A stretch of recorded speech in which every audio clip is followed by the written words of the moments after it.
बात भीम आर्मी के चीफ चंद्रशेखर आजाद की करेंगे, क्योंकि हमले के बाद आज तक से उन्होंने एक्सक्लूसिव बातचीत की। आज तक संवाददाता कुमार कुणाल से बातचीत में उन्होंने कहा कि हमले की पूरी सच्चाई दरअसल क्या है। आजाद जी हमारे साथ हैं। आपकी जो शख्सियत है, आपकी जो पहचान है, वो तो हालांकि सब लोगों से है, किसी की मोहताज नहीं है, लेकिन पिछले 2 दिनों में जो परसों आप पर हमला हुआ, सबसे पहले तो हम जानना चाहेंगे कि क्या था वो हमला, किस तरीके से हुआ, क्या माहौल था। एक तो वो हमारे दर्शकों को जरूर बताइए, और उस दौरान जिस समय ये वाकया हुआ, क्या स्थिति थी, मनोस्थिति क्या हुआ? मैं दिल्ली से वापस आ रहा था घर। एक साथी कार्यकर्ता की माता जी की डेथ हुई थी। मैं सुख में जाऊं ना जाऊं, लेकिन दुख में अक्सर जाता हूं। मैं उनके घर गया, उनके घर से वापस लौटा था। जो मेरे मुजफ्फरनगर की हमारी टीम थी, मैंने उनसे कहा कि आप लौट जाओ। एक हमारे रविदासी समाज के संत की डेथ हो गई थी दुर्घटना में, मुझे उनके दर्शन के लिए जाना था। मुश्किल से 50 मीटर आगे बढ़ा हूंगा, बराबर से मैं फोन में एक फोन आया, उसको देख रहा था, बराबर से गोली चली, शीशे को टकराती वो लगी, शीशा ब्लास्ट हुआ। मैं झटके से देखा, इतना दूसरी गोली मुझे लग चुकी थी। मुश्किल से 20 सेकंड के अंदर 3 से 4 गोली चली। दूसरी गोली में मैंने मनीष से कहा कि फायरिंग हो रही है, गिर गए। जो जिस गाड़ी से गोली चल रही थी, वो गाड़ी मुझसे 10 मीटर आगे जाके 5 से 10 मीटर करीब खड़ी हो जाती है, और वहां से एक लड़का झूलता हुआ खिड़की पकड़ के बाहर निकलता है, और वो वहां से फायर करता है। मैं नीचे बैठ जाता हूँ। फिर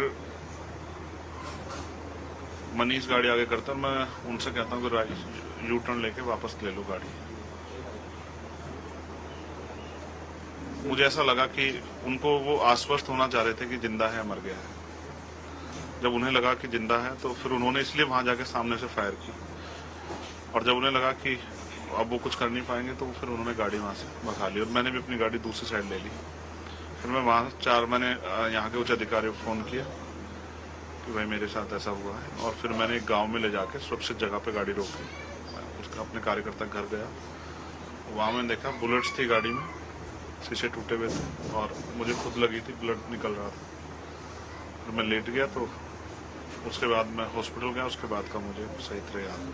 तो आप क्या खुद ड्राइव कर रहे थे उस वक्त कार को? क्या था, मतलब ये ऐसी क्या कोई भनक थी कि इस तरीके का हमला हो सकता है, इस तरीके का जानलेवा हमला हो सकता है? क्योंकि पॉलिटिकल मायनों में अगर हम देखें तो बहुत सारे हमले होते हैं और कई सारे लोगों पर हुए हैं।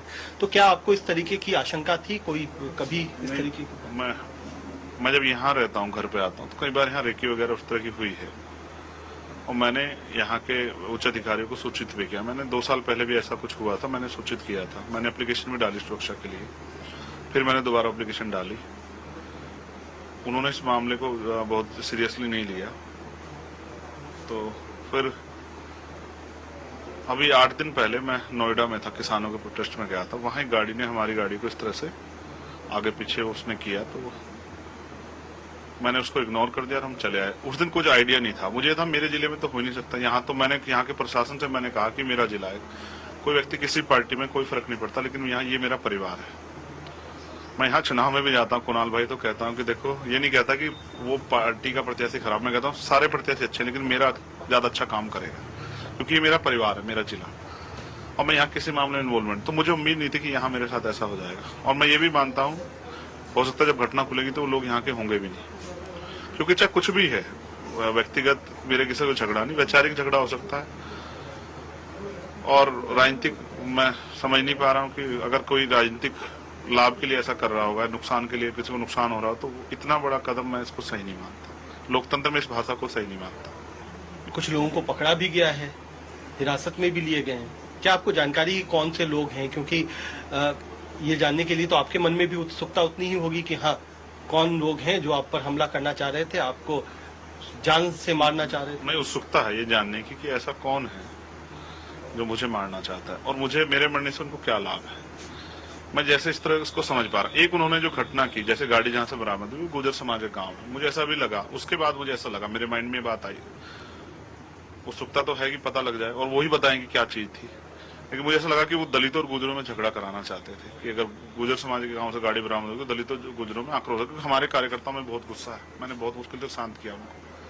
अगर जैसे गाँव में लोग इकट्ठा हो रहे थे, मैं अगर अपील ना करता तो परिणाम कुछ और हो सकते थे, क्योंकि हमारे साथी मेरे लिए जान देने के लिए तैयार रहते हैं।